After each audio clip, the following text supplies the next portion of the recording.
I try not to slant negatively. I try not to pick something and make a mountain out of a molehill, to use the old expression. But the NBA, they need to hit the reset button on a multitude of levels, starting with changing their league calendar so as consumers, we can know what the hell's happening in real time. Yeah, you're right, because if you miss just a little bit of what someone said, right, so you have to be listening. Otherwise, you're like, wait, DeAndre Hunter, I swear to God, just got drafted to the Atlanta Hawks. Why? Well, first by the Lakers. Yes. You're a little confused. Yes, but why in the heck is he wearing a Lakers hat? But the Pelicans had that pick, and it was just bizarre. It was and it happened like 10 times. I know, and it really turned me off. Look, and you think about this. I know it's a fleeting moment, but it is a significant moment in some of these kids' lives where they are being introduced to the world as a new whatever, a new Rocket, a new Pelican, a new Atlanta Hawk, whatever. And they're getting the picture with the commish, dapping them up. They have their sweet suits on, and it doesn't fit. You can't ever use that picture because it's not the team that actually drafted them whose hat they're putting on. I know. You can probably superimpose a hat, but that's not the point. Still, it's not the point. In the moment, it still just looks bad. I hear you. See the commissioner just kind of, it's like awkward for even Commissioner Silver. But it's unnecessary. If awkward is, one word. Dumb is really the word that I would reach for. I agree. It's dumb. It's frustrating is what it is. It's confusing. I was very confused. I was very confused. So was I. I didn't know who was going where. Imagine if you don't do this for a living like we do. Dude, this morning I woke up and I was like, I said to my buddy, to Berkowitz, so we had our kids, our oldest kids, not my oldest, but mine and Ron's oldest kids, our 5-year-olds, preschool graduation. Oh, they made it. Yeah, they made it. They made it through. All right. I did an Instagram post. Now the real money starts coming. Next year's private for schools, real. real Next private. year's for real, Brooklyn. But we had a preschool graduation, and I'm talking to Berkowitz, who's a huge 76ers fan. Well, he's just a huge sports fan. Burke loves sports. Big sports fan. But a huge 76ers fan. I'm like, you guys got my boy, Ty Jerome. Yep. And he's like, what are you talking about? We don't have Ty Jerome. Like, yes, you did. I saw it at the draft. It got traded to the Phoenix Suns. Moved on to Phoenix. I'm like, come on. And that's my guy. I know. If you don't exactly, the guy. By the way, guy almost didn't get drafted. He didn't. It was. He knew it might be close. Talking about Kyle Guy, who we had on earlier in the week, ended up getting 46. 40. Sound right? I think it was 46. I think something like that. Mid-40s. But he did get drafted by Sacramento, going out to the Kings, which I think will be a good spot for him. Yeah, no, I don't disagree. But listen, back to the main thing here. The season lacks rhythm. I just want to point this out, how we go through now, listen, there's varying degrees of fandom, all right? I understand that for many, not for us, but for many, the NBA season starts on Christmas Day. Yeah. When outside of opening night and the symbolism there for whatever team you root for, Christmas night and goes really noon Christmas, and then leading up to the West Coast games all the way through the day. That's really the symbolic start for most. You get all the top teams, all the top players, boom, boom, boom, boom, boom, in succession, and away we go. We get into the new year, and it's hoops time for the average to fringe fan. Now, for those of us who are immersed in it from minute one, it's different. But the NBA does so many things great. They're the most progressive league. Agreed. They're smart. They embrace change, which obviously speaks to being progressive. They look at things from every angle. They lean on the players' opinions, and they incorporate that into what they try to do.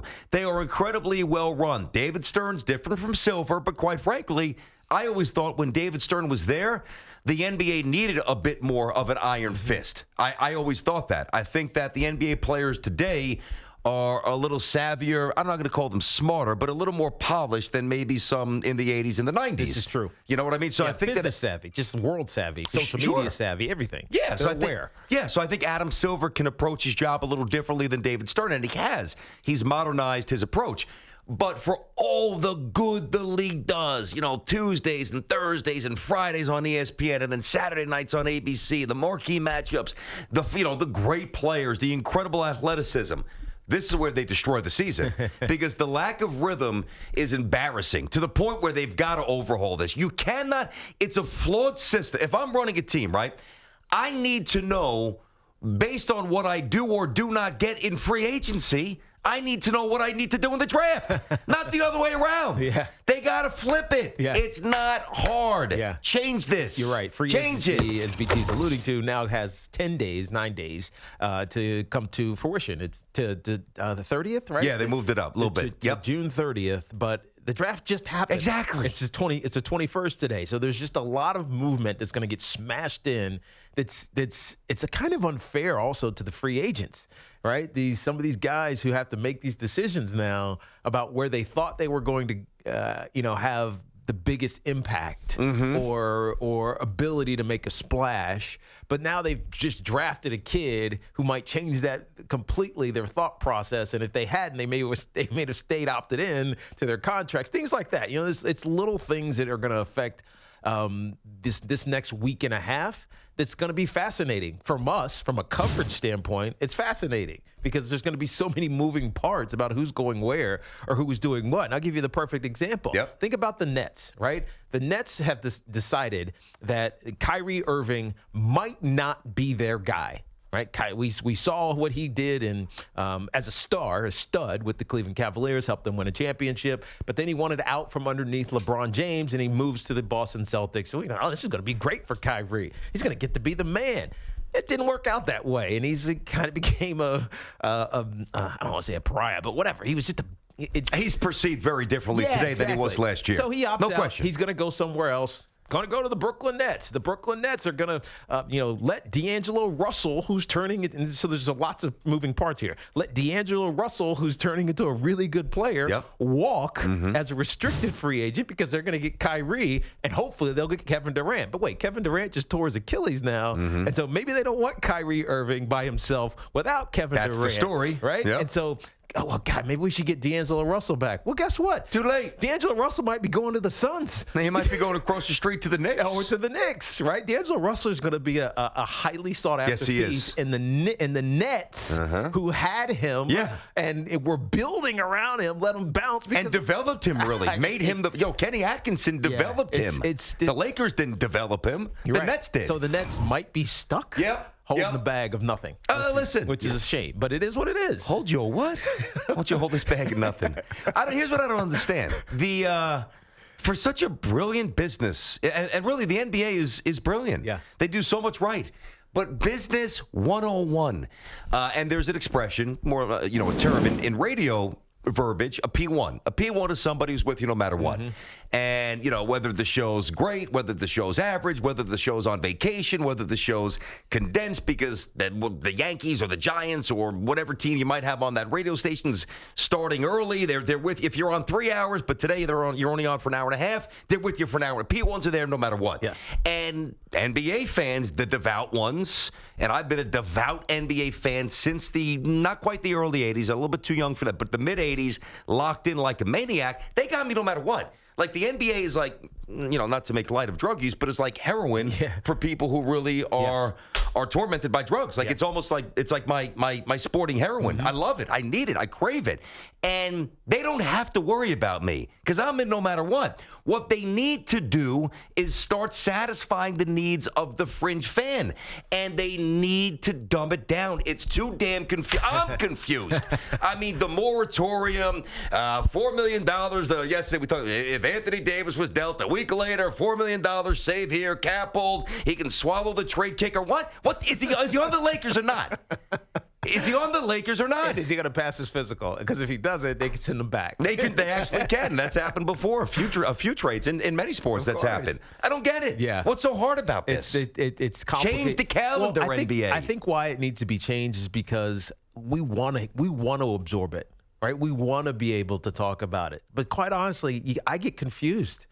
Imagine those who parachute in and out for the big NBA Finals, NBA draft. They're like, look, 2 days ago we were talking about Rob Pelinka and the fact that he might not have known the rules. Like, I couldn't explain what he didn't know. You know what I mean? We read it. I could read it, so we didn't mess it up. But I can't off the top of my head just be like, oh, yeah, I mean, that's an obvious thing. Yes, of course you know what we're talking about. Half the people who are listening to us are like, what the hell are you talking about? It still should be obvious to him, but point taken. To him, it should be point obvious, to everybody else. To the listeners, fan. they're like, wait, why? What? Yeah. A week? $4 million? What does this mean? I'll take your word that he screwed up. Yeah. But Yeah, no. I don't really know. They've got to change this. I don't know what the hell they're waiting for. Yeah, I think they will. And I think this year, it proved it. This was the punctuation? Yeah, because we guessed this. And we talked to Billy King yesterday. We've talked to lots of people that have speculated that this draft in particular was going to be full of moving parts. And there were a ton of moving parts and trades and everything else. And we saw it from the very beginning of the draft after the requisite top 3 picks, which we all knew were going to go the way that they went. Yep. We knew there were going to be moving parts. And then it got confusing. You know, if you were just half listening, you got lost probably about 6 or 7 picks in. Yeah. You just couldn't figure out who's where, where's going what. You're checking all the websites, and they're like, wait, it still says the Lakers, but I know he's not with the Lakers. Yeah. He's with the Hawks, but did that go through the Pelicans? And, you know, it's too complicated, even for people who know what they're looking at to figure out. I'm sitting there, in essence, second guessing myself. Like, wait a second. I've been very diligent with all of this. Yeah. As you and I both have. The nuance, the possibilities, you know, what hasn't happened yet, what has happened. And I'm sitting there saying, did I miss something? Did I really miss something? So, I mean, aside from that, and that's a big thing, but to put that aside for a moment, it's a real disservice to the young men. Mm-hmm. I mean, you get this once, you know, you get to walk across the stage once.